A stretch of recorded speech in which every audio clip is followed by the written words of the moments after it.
Derek been practicing the last couple of days? Any update on his? So is he out for Thursday? Well, we'll try him again. We try him almost every day, but just to do something, jog up and down the court, do some layups. How's it feel? That's about it. Still doubtful? Yes. Coach, last game at Illinois, there were obviously some end-of-game inbounding issues. Is that something you've been working on in practice this week? We've been working on it a lot. Yeah, we do it a lot. You know, the whole idea is it's not just the inbounder. It's now 4 guys got to learn new positions. 4 people. You can't just have one out of bounds. You have to have 4 or 5. So I would say you take a quarterback and you say, okay, now you're the wide receiver. You put in a new quarterback. Do you know all those routes we run and all those reads that you do, depending on whether it's zone, whether it's man? Are they switching? Are they not switching? So we've tried to do as much as we can. I think we had 2 inbounding issues in that game, and they hurt us.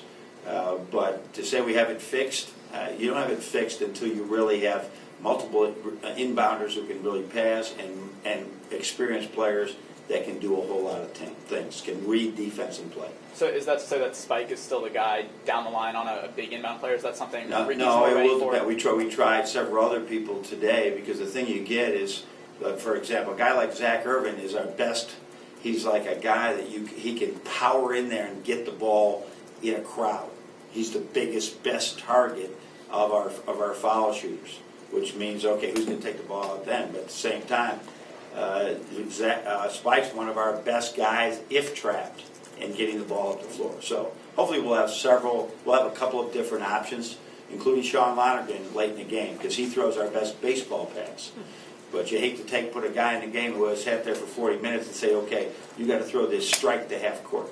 So there's a lot of things. The good thing is to have 4 or 5 guys that can all pass and are all experienced, and a lot of those problems have been solved like you've seen us in the past. Over here, John. What's the adjustment that was made to Aubrey's shooting motion?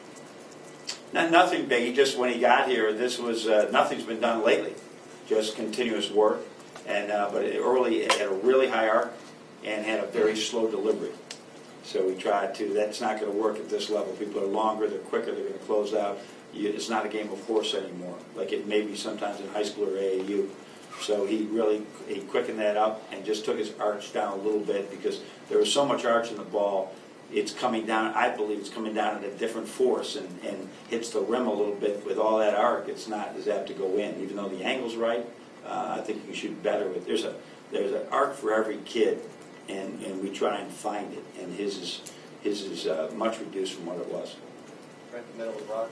John, are there particular things from the first 2 meetings that you're going to try to point to and maybe just show them all the positive things, maybe not show them the end of the second game in clips particularly? Is it more reinforcing the positive behaviors and the good things they've done, or cleaning up mistakes that they made? The Rutgers game, no, it won't be like that. It will be, all right, these are the things that we need to do better in this game. So it will be the Rutgers game, we showed a lot of very positive things, but we hadn't played a lot of 3-zone going into that game. It was this January 2nd or something. We played a lot of 3-zone.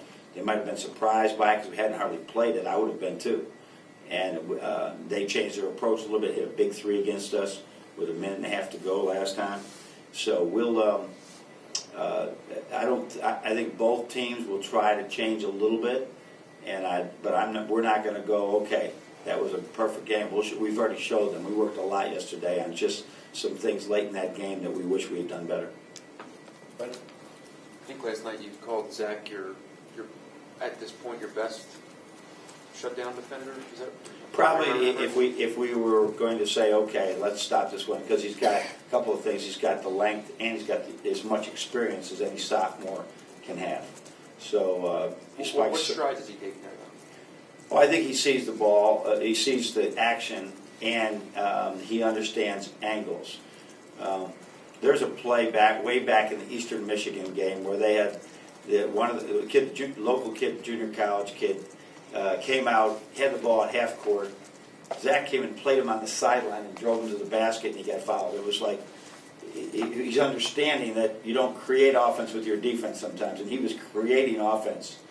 Played hard, but not playing smart. He's learned so much how to just control his angles, and he also doesn't get screened much. You watch some of our younger guys; they get screened all the time because they don't see what's happening around them, and that's a skill that some are born with, some have to acquire it. They're acquiring it. Zach now has been acquiring that really fast. So he's just, he sees the action and can help his teammates as well. He's, Spike's, if you just look at all this stuff, Spike's is the best because Spike's played the most minutes.